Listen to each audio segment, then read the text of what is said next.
Harihi Om. Sahana Bhavatu, Sahanau Bhunaktu, Sahaviryan Karavavahai. Tejasvinavadhi Tamastu Ma Vidvishavahai. Om Shanti Shanti Shanti. Om Jaya Shri Krishna Chaitanya Prabhu Nityananda Shri Advaita Gadadhara Shivasari Gaura Bhakta Vrinda. Hare Krishna Krishna Krishna Hare Hare. Hare Rama Rama Rama Hare Hare. So now Arjuna and Krishna are speaking now on the Bhagavad Gita and the battlefield. So Arjuna has made his point. Krishna he gave a point to Arjuna, and now Arjuna is returning his thoughts then on what was said. Still shaking, Arjuna asked, "My dear Krishna, although it is right to kill sinful enemies, how can I fire arrows at men who are worthy of my worship? I would rather become a beggar than win this world at the cost of their lives. Even if they are afflicted with greed, they are still my superiors. What religious principle sanctions slaying them? If we win the war, then all our ill-gotten gains will be tainted with their blood.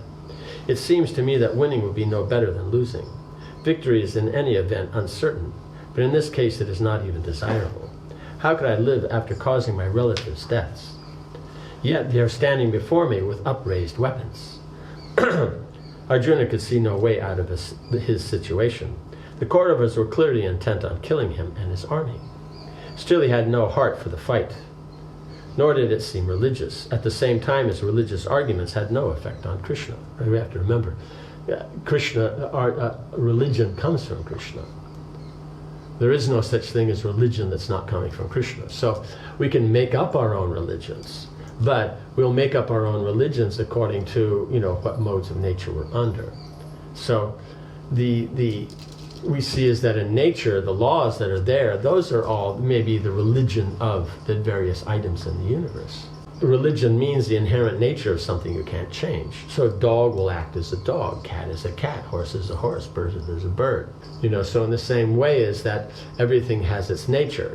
Earth works in one way, water in another, air in another. That's why there's all the sciences. They simply observe the laws of nature. So here is then he's pointing out that it didn't seem religious. They had no effect on Krishna because he's not considering where do these natures come from. They come from Krishna, his potencies, his desire. And so therefore, if someone's going against that, you can't call it religious that they're going to go on. Otherwise, like you see, is that, okay, the criminal did something wrong, but he feels bad and this and that. Okay, but then how are you going to correct the situation? How are you going to deal? How there's going to be purification? All these different aspects. So if you just let it sentimentally go, the reaction for having done wrong is still there. It has to go somewhere. You know what I'm saying? Somebody steals something and afterwards they feel bad about it. But the reaction for stealing is still there. So unless there's something appropriate, then it can't be done. And then if by saying then then you don't do it again and all that, the remorse is there. But that remorse is the purification. But it has to be sincere. Otherwise, if as soon as that incident's over and they're stealing again, then what's the point? Then something has to be done to correct the mentality. Right? So that's the consideration that Arjuna is not dealing with, is that what's going to correct the mentality of Duryodhana and his followers. Right? What will do that? And so for them, good instruction's been given for over 500 pages, and he doesn't care less. So therefore, the only thing left, talk is over. Now the only thing is done is punishment. That's the only thing he'll understand. So in other words, up to the moment where basically he is basically on the verge of death, that's the only time then he'll notice, well, maybe I was wrong. And even then, he might not. Right? So that's the difficulty here, is that people have to know actually what religion is. So much of the time, due to the mode of ignorance, people think religion is irreligion, irreligion is religion. But actually, the laws of nature are there. You can go against them. You can say, no, but we're free, we're doing what we want, and freedom is good. But the point is you can't misuse your freedom, right? If you do just whatever you want that pleases you, it's just like sometimes there would be these, how do you say? I think it was in England, a club that was there of all the students that were from these very aristocratic families. And then, on, like weekends or something like that, where, when they didn't have to be in class in the school, they could go out. They would go out, they'd get drunk, they'd come back, and I think in one incident in the school they were in, because it was one of these very old style with, hundreds and hundreds of these little glass windows, and all that, all stone and, something very architecturally beautiful and very nice. And they went and threw rocks and broke over 600 windows. And for them, it was just good, clean fun. You know what I'm saying? So if it's just down to people can do what they want, then Manu also mentions that if you don't follow the rules, everyone will be fighting against each other. Everyone will be fighting. There will be complete chaos always, constantly. It's mentioned in Manu. So he's saying Dharma Shastra, but Duryodhana does what he wants, doesn't care for Shastra. Therefore, then Manu deals with that. So if you don't correct that, it will just filter down. So if Duryodhana does it and gets away with it, why won't other people do it? Then everybody will be doing it. If Duryodhana does it and all his brothers are there, but if they have it, what's to keep the brothers from fighting with each other? What's to keep, the ministers? What's to keep the citizens? So everything will just fall apart. But it's thought that, oh no, but if people do what they want, then that's a good thing. But the point is yes, within the context of what is acceptable, you do what you want. Just like you go to a restaurant, and in the restaurant, let's say they have 20 items on the menu. You can choose, you have the freedom to choose from those items on the menu. You can't go in there and say, how you say, yeah, please give me the paneer tikka, like that, and they go, but we're an ice cream parlor. Do you want vanilla or chocolate or strawberry? No, I'll take the paneer tikka, yeah, like that. You don't have that freedom. So the point is you have the freedom to choose which area you're going to work in, but within that, it has a context. This idea, no, I'll have freedom everywhere, at all times, all places, all circumstances. If everybody's doing that, there will only be chaos. And the point, if there's no rules, everybody will kill each other. Everyone will steal everything from each other. There'll be nothing left. And so that's the limit when you take it there, because you say, no, but everybody should be nice. Define nice, That's the whole, be good. Well, what's good? That's the whole thing. So Shastra defines it, Dharma defines it. You follow that, everything works. Like we see before, those who are following, everything was going very nicely. Where they don't follow, problem. What was his duty now? There was only one person who could help him. He looked up at Krishna, who sat peacefully with the reins in his gloved hands. It was by Krishna's help that Arjuna and his brothers had survived so many difficulties. He was without doubt the wisest person. He would know what to do. Deciding to surrender himself to whatever Krishna advised, Arjuna said, "O Krishna, I am confused about my duty and have lost all composure due to weakness of heart. Surely I am being consumed by miserly and selfish considerations, but I am not able to overcome them. In this condition, I ask you to please tell me what is best for me. Now I am your disciple and a soul surrendered unto you. Please instruct me.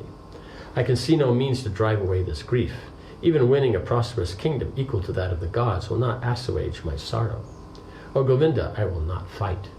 Right, so he surrendered, and he says that I can't see what to do, what's my duty, and all that, I'm suffering. And so you know these things, so please instruct me. But at the same time he says, I won't fight. But basically, that's point is he sees there's no benefit, so he's just giving up. It means this, he's doing nothing. It's not a positive thing. It's not like, okay, there's problems here. Well, what is the positive thing to do? But that's within your duties. It's your duties that define what should you do. Right? Because his idea was to go out to the forest. But that's not his duty. Right? His duty is, as a Kshatriya, is to protect the people. And so then that's what he has to, that's what he has to accomplish.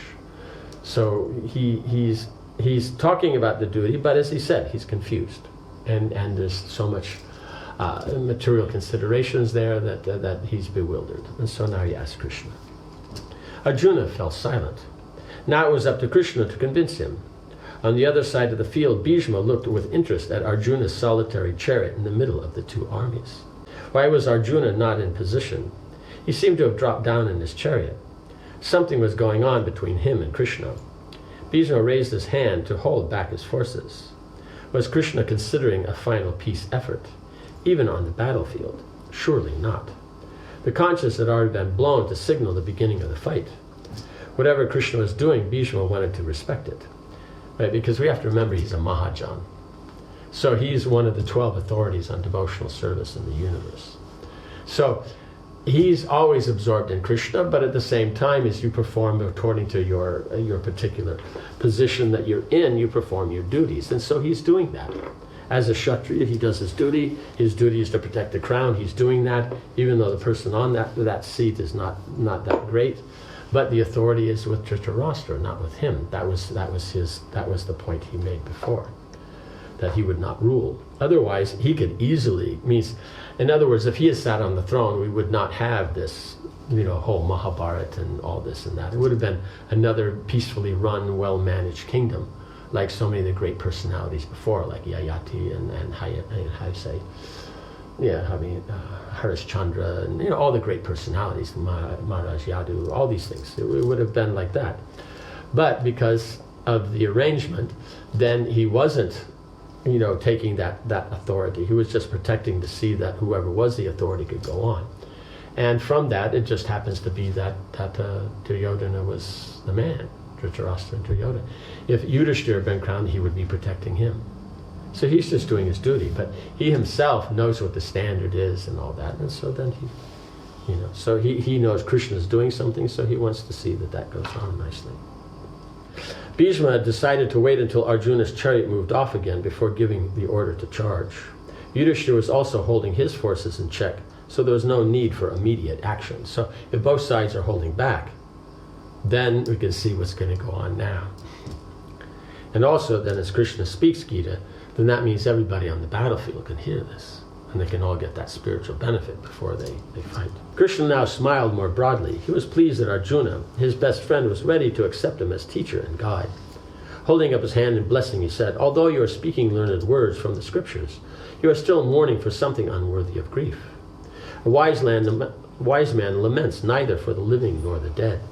Both you, I, and all these assembled Kshatriyas have always existed and will always exist. We are eternal souls passing from body to body. Even in this life, we see how the body changes, even though we remain the same person. In the same way, death comes. We are given a new body. A self-controlled person is not bewildered by such a change." So Krishna's point being made is that the souls are eternal. Krishna's eternal, the souls are eternal. And so they may change bodies, but they're still the same soul. So he's saying, oh no, but Grandfather Bhishma, that's just the form that he's in now. The soul, he's not going to die.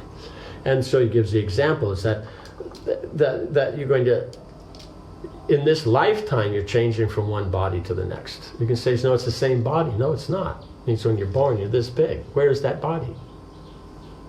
It's not there. Then there's a body this big, then one this big, then one this big.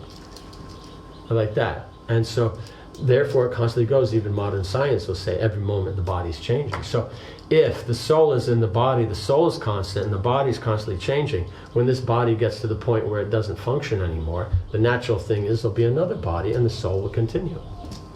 So that's the whole thing, is Krishna is shifting the focus from the body to the soul and its eternal relationship with Krishna. So that's the point that's being missed by Arjuna here. And that's why Bhishma doesn't have a problem, because he's eternally Krishna's servant. So whether he's carrying on in this particular pastime here, or he changed his body, he will still continue to do his service to Krishna, so there's no loss there. Kneeling at Krishna's feet, Arjuna felt immediate relief. As usual, Krishna had gone straight to the heart of the matter. Arjuna listened attentively as Krishna continued. O son of Kunti, happiness and distress come and go constantly like winter and summer seasons. They arise from sense perception alone. O Bharata, and one should tolerate them without being disturbed. A person capable of such tolerance is eligible for liberation from all misery. The great seers who know the truth have concluded from the careful analysis that the soul and spiritual reality are unchanging, and the temporary material body is ultimately without any basis in truth. Right? Because it's always changing.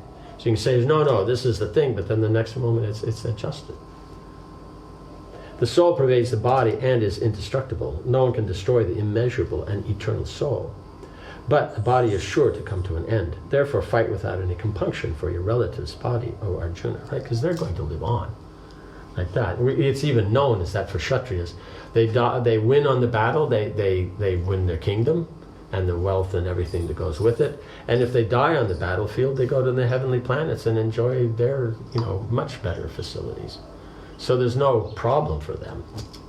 That they don't, and it's been said many times before, for them it's this or that. It's just that it's here, so these things are considered, because the point is it's personal. We're people. God's a person, we're persons. Because he's an individual, we're individuals. Right? Because he's eternal, we're eternal. We're coming part and parcel of him. So therefore, then on the relationships, you're dealing in now as that. But then once you get beyond that, then the eternal relationships, you don't have to worry. But as long as you're here, you deal within this context. And so then you use the context as you would in the spiritual world to serve the Lord and deal in such a way. So Krishna is pointing this out. And so good and bad comes on its own. You don't have to, bad comes on its own. You don't have to worry about looking for it. It comes on its own. Same way good comes on its own without looking, like that. We just notice when the bad comes and not when the good comes on it. The good comes on its own. Wow, see what I did? Yeah. If the bad comes, why am I getting this? What did I do to deserve? So that's the whole thing, is we're not saying that bad comes because you've done bad work in the past. Good comes because you've done good work in the past. So the results are going to be there, So it's not bewildering like that. So that's why he's saying the seers of the truth, they aren't bewildered by these things. Arjuna understood well enough what Krishna was saying. The soul was surely eternal. But was that a good argument to use when he was about to kill? Death and subsequent rebirth were painful experiences for the soul. Right, so the aspect, it means the soul is eternal and that they're going to get a new body, but still he's pointing out that the death itself and birth itself are a problem. Birth, death, old age, and disease, these are problems. People try to overcome these problems. But as we see when we go through the Gita, the only solution is to take up an eternal solution to this. That if you leave this body absorbed in Krishna, thinking of Krishna, then you go to the spiritual world where you won't keep changing body. Everybody around you doesn't change body, so therefore the relationships there carry on the eternal platform. Out of love for Arjuna and understanding his doubts, Krishna said, "Neither he who thinks the living entity the slayer, nor he who thinks it is slain, is in knowledge. For the self slays not, nor is slain. For the soul there is neither birth nor death at any time. He is never created, unborn and never existing. He is not slain when the body is slain. Knowing this, how can you ever be the cause of anyone's death?" Because he's pointing out, you're saying you're going to kill all your relatives, but you're not, because the soul can't be killed. Like that. So you're not killing anybody here. Right? Because he's looking at it, so you could. It's not a matter of, but then we could use that for doing anything. But the point is this, is that he's a Kshatriya, his duty is this, and if war is on the cards, that's what they do. So he's performing its duty. But the point being is that you don't have to worry performing your duty is causing a problem, because it is your duty. Otherwise, someone has to deal with these things. You can say, but free and everyone live. Why is it there? Why is there freedom? Because no one will go there and bother you. Right? Because you see in places where Kshatriyas aren't doing their duties, it's just civil wars and riots and this and that, and no one's peaceful. But you see where it's strong, that others won't come and bother you, therefore then, so much freedom is there. So one has to know where the basis for anything comes from. Indeed, the body's death allows the soul to receive a new body, just as a person puts on new garments after discarding the old, right? So he's making that point, is that then, you're talking about Bhishma and Drona, they're old, like that, so therefore then they'll get a young body, and then that will be nice for the soul. He's pointing. These aren't, technically, these are just some logical presentations that he's giving. He's coming from Shankya and some other aspects. He's not discussing yet from devotional service, because you see here he's just countering his arguments. He's just saying Shastra, and he's counting with other aspects of Shastra that are higher, a higher understanding. He's talking karma. Krishna's talking jnana, or knowledge, about the platform of the soul. The other's talking about good work, like that. But he's talking about the knowledge of the soul. But still, you have to go beyond that to knowledge of devotion and your relation with God. That will come up after he's cleared this doubt and he's gotten off this moralistic point. Then he can take him to the higher level. Om Hare Krishna, Krishna Krishna, Hare Hare, Hare Rama, Rama Rama, Hare Hare. Srila Prabhupada ki jai.